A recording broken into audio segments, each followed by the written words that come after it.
नमस्ते। मैं प्राध्यापिका अनीता रोहिदास राजवंशी आदिशक्ति धंदाई माता शिक्षण प्रसारक संस्था द्वारा संचालित स्वर्गीय अन्ना साहेब आर.डी. देवरे कला एवं विज्ञान महाविद्यालय मस्दी, तहसील साकरी, जिला धुलिया, हिंदी विभाग की ओर से आप सभी तृतीय वर्ष हिंदी साहित्य के छात्र एवं छात्राओं का हार्दिक स्वागत करती हूँ। दोस्तों, हम यहाँ पर विशेष पेपर 3 अर्थात DSE 3 का अध्ययन करने वाले हैं। मित्रों, हमने अब तक हिंदी साहित्य के संबंध में उसके काल विभाजन, नामकरण इस पर चर्चा की है तथा आदिकाल के काल विभाजन एवं नामकरण पर भी अध्ययन किया है। अब हम आदिकाल की परिस्थितियों का अध्ययन करने वाले हैं। इसके अंतर्गत हम सबसे पहले राजनीतिक परिस्थिति अर्थात राजनीतिक पृष्ठभूमि पर यहाँ पर विवेचन विश्लेषण करेंगे।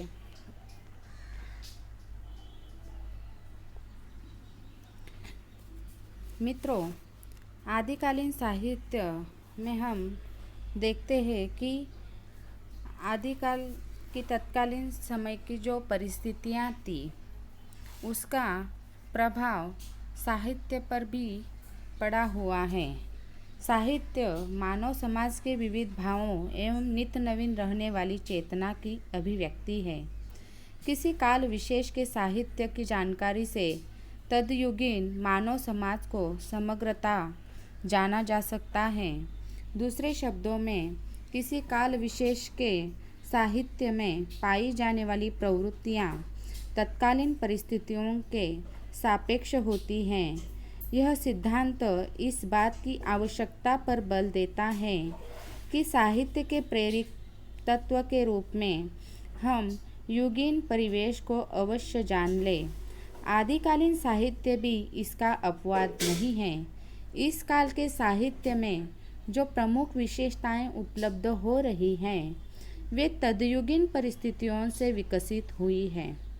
अतः आदिकालीन साहित्य की प्रमुख प्रवृत्तियों से परिचित होने से पूर्व कारण स्वरूप तत्कालीन राजनीतिक, धार्मिक, सामाजिक एवं सांस्कृतिक स्थितियों का आकलन कर लेना चाहिए।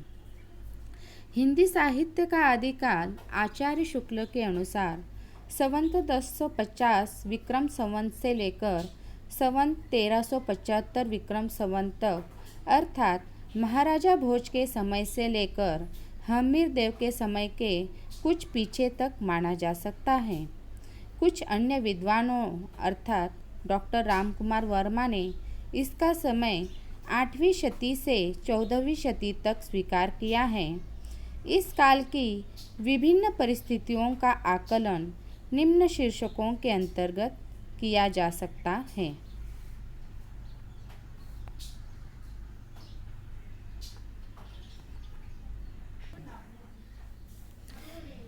राजनीतिक स्थिति, जैसा कि पहले कहा जा चुका है, आदिकाल की अवधि 769 ईस्वी सन से 1418 ईस्वी सन तक है। इस काल की राजनीतिक परिस्थिति वर्धन साम्राज्य के पतन से आरंभ होती है। अंतिम वर्धन सम्राट हर्षवर्धन के समय से ही उत्तरी भारत पर यवन आक्रमण आरंभ हो गए थे। हर्षवर्धन ने दृढ़ता से उनका सामना किया, किंतु आक्रमणों की उस आंधी को वह रोक न सका। उसकी समस्त शक्ति उस प्रतिरोध में ही समाप्त हो गई। उसके साथ ही वर्धन साम्राज्य भी लड़खड़ा उठा। हर्षवर्धन की मृत्यु ने भारत की संगठित सत्ता के खंड खंड हो जाने की सूचना दी तथा वे राजपूत राज्य सामने आए जो निरंतर युद्धों की आग में जलते जलते अंततः विशाल इस्लाम साम्राज्य की नींव में समा गए। 8वीं शताब्दी से 15वीं शताब्दी ईस्वी सन तक के भारतीय इतिहास की राजनीतिक परिस्थिति हिंदू सत्ता के धीरे धीरे क्षय होने तथा इस्लाम सत्ता के धीरे धीरे उदय होने की करुण कहानी है। इसी ने उस मनस्थिति को जन्म दिया था जिसमें कोई भी एक प्रवृत्ति साहित्य में प्रधान न हो सकी। यवन शक्तियों के आक्रमण का प्रभाव मुख्यतः पश्चिम एवं मध्य प्रदेश पर ही पड़ा था। इन्हीं क्षेत्रों की जनता युद्धों तथा अत्याचारों से विशेषता आक्रांत हुई थी। यही वह क्षेत्र था जहाँ हिंदी भाषा का विकास हो रहा था। अतः इस काल का समस्त हिंदी साहित्य आक्रमण और युद्ध के प्रभावों की मनस्थितियों का प्रतिफलन है। आदिकाल के इस युद्ध प्रभावित जीवन में कहीं भी संतुलन नहीं था। जनता पर विदेशी आक्रांतकाओं के अत्याचारों के साथ साथ युद्धकामी देशी राजाओं के अत्याचारों का क्रम भी बढ़ता चला गया। वे परस्पर लड़ने लगे और प्रजा पीड़ित होने लगी। पृथ्वीराज चौहान, जयचंद, परमार्दी देव आदि की पारस्परिक लड़ाइयाँ अंतहीन कथाएं बनती गई। फलतः यदि जनता में एक ऐसे वर्ग का उदय हुआ जो साहस और वीरता के साथ लड़ते हुए जीना चाहता था, तो एक दूसरा ऐसा वर्ग भी पनपा जो विनाश लीला देख देख कर संसारेतर बातें सोचने को बाध्य था। अराजकता, गृह कलह, विद्रोह, आक्रमण और युद्ध के वातावरण में यदि एक कवि आध्यात्मिक जीवन की बातें करता था, तो दूसरा मरते मरते भी जीवन का रस भोग लेना चाहता था। एक तीसरा ऐसा भी कवि था जो तलवार के गीत गा गा कर गौरव के साथ जीना चाहता था। यही इस काल की राजनीतिक परिस्थितियों की एक विचित्र देन है, जिसके फलस्वरूप यदि स्त्री भोग, हठ योग से लेकर आध्यात्मिक पलायन और उपदेशों तक का साहित्य एक और लिखा गया,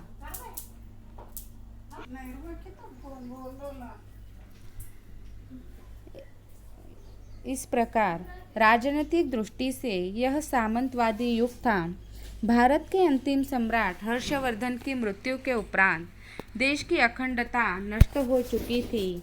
साम्राज्य भावना लुप्तप्राय हो गई थी। देश विखंडित होकर छोटे छोटे टुकड़ों अर्थात राज्यों में बढ़ चुका था। गहरवाल, चौहान, चंदेल और परिहार आदि अनेक छोटे छोटे राज्य स्थापित हो गए थे, जो आपस में प्रायः लड़ा करते थे। इनके पारस्परिक युद्ध के लिए यह आवश्यक नहीं था कि कोई विशेष कारण हो। ये राजा तो अपने प्रभाव की वृद्धि, शौर्य प्रदर्शन अथवा किसी सुंदरी कन्या की प्राप्ति के हेतु आपस में लड़ने में अपना गौरव अनुभव करते थे। इन आपसी लड़ाई झगड़ों के साथ ही साथ विदेशी आक्रमण भी जारी थे। हर्षवर्धन के समय से ही उत्तरी भारत पर यवनी आक्रमण आरंभ हो गए थे। मोहम्मद गजनवी और शहाबुद्दीन गौरी के आक्रमणों ने राजपूतों को शिथिल कर दिया था। इस प्रकार यह काल निरंतर संघर्ष या लड़ाइयों का काल था। यहाँ के राजपूत राजाओं ने विदेशी आक्रमणकारियों से अपनी शक्ति भर लोहा अवश्य लिया, किंतु संगठित प्रयत्नों के अभाव में उन्हें पराजित ही होना पड़ा।